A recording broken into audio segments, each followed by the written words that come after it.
In the upcoming primary election, 37 candidates are vying for the 9 seats on Winston-Salem Forsyth County Schools Board of Education. Over the next few weeks, you'll be hearing from 36 of them right here on WXII 12. But first, here's how this election works.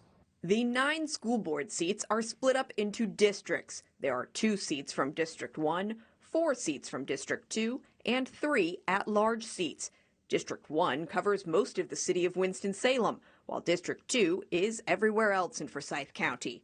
Due to a new law, the upcoming board's terms will be staggered. 5 board members will serve 4-year terms and will be up in 2030. 4 members will serve 2-year terms and will be up in 2028. The 4-year terms will be given to the candidates who earn the highest number of votes in their respective districts. The current board is made up of 5 Democrats and 4 Republicans. The 2026 candidate pool is made up of 24 Democrats and 13 Republicans. The at-large and District 1 Republicans are the only ones guaranteed to move on to the general election. The Democratic races and the District 2 Republican race will be narrowed down in the primary election. 6 current board members are fighting to remain on the board, including Vice Chair Alex Bohannon, Travonia Brown-Gaither, Richard Watts, Steve Wood, Susan Miller, and Robert Barr. 31 others hope to take their place. On the line is a chance to lead the district out of its budget crisis and into a new future. 36 candidates in this race sat down for interviews with me. Only one was unable to speak with me and also did not fill out the candidate questionnaire.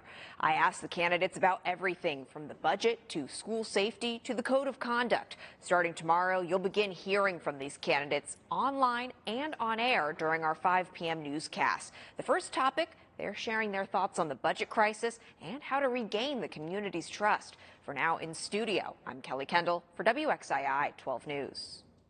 See, these board members are essentially saying, don't throw the baby out with the bathwater. That's why I asked them, just like every other candidate in this race, about their thoughts on the immense budget crisis and how one can be prevented in the future. For District 2 Republican Robert Barr, preventing another budget crisis means ensuring the financial information the board receives is accurate. I just think what we can do is just step up our reporting, make sure that the external committee is a strong committee that can connect with the school board. Current board vice chair, Democrat Alex Bohannon, says there needs to be layers of security in the budget process, including board members. And we also have to make sure that the board is apprised of every single facet of our finances and then taking an even closer look and a closer role in the operations of our finances. Fellow District 1 Democrat Travonia Brown-Gaither says she would fix a past mistake of her own. If I'm elected back to serve on the board, I would be more diligent.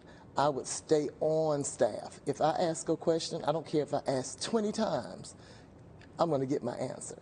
If re-elected, these board members would be tasked with regaining the community's trust, despite having been in charge during the budget crisis. But how? It's going to have to be a part of the regular board meeting on the agenda, and I think that will build public trust and just have more public reporting of where we are financially. So we have to make sure that we're being intentional with working with the superintendent to do what it is that we say we're going to do. So if we're going to prioritize certain things within our budgets to build back the positions that we've lost, we need to do that. We can't just dismiss the hard talks just because public and media are going to be there. We just can't, take away and not do that. So one of the things is having those hard talks as a board, for sure. You can read their responses to other pressing issues within the district by clicking through our interactive candidate guide on our website, WXII12.com. And don't go anywhere, because coming up in our next half hour, hear from the other incumbents asking Forsyth County voters to keep them in office. You know, we talk about Winston-Salem Forsyth County Schools, Kelly, and we've talked so much about the budget issues. We've talked about declining enrollment and these school board seats that are up for grabs, all 9 of them. Dozens of candidates vying for them. Tell us more. There are 37 candidates in this race, but that pool has now been narrowed down. Now, there are 3 candidates who are guaranteed to move on. So those folks, they're not up tonight. They're not waiting on these results. but 13 folks are learning that they are likely headed to the November election. Again, these are unofficial results. We are still waiting for provisional ballots to come in, still waiting for that canvass period. That's really important in a school board race with so many people in it, because just a few votes can really make a big difference. You're getting your first look here at the at-large Democratic race. You're seeing the front runners there: Rhonda Mays, Valerie Brockenbrough, and Elizabeth Mottsinger. Now, these are all folks.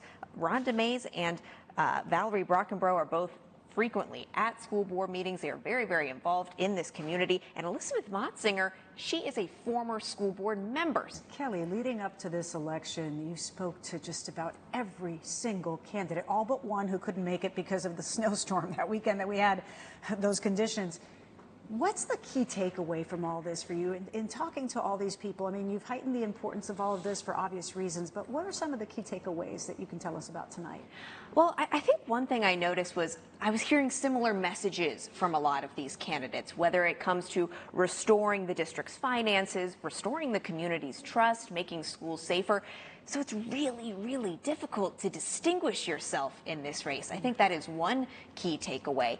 And I mean, I think another key takeaway is, what are voters looking for? I mean, we're looking at these results and you're seeing that some of these incumbent candidates do have a shot at going to the November general election. Some folks might be thinking to themselves, some voters, well, maybe I want someone with institutional knowledge or background. That was certainly a part of these incumbent candidates' pitches to voters, while some of these newcomer candidates, a lot of them said, well, look what happened while these folks were in charge. We need to replace the entire board. So you're really seeing a mix of thought there.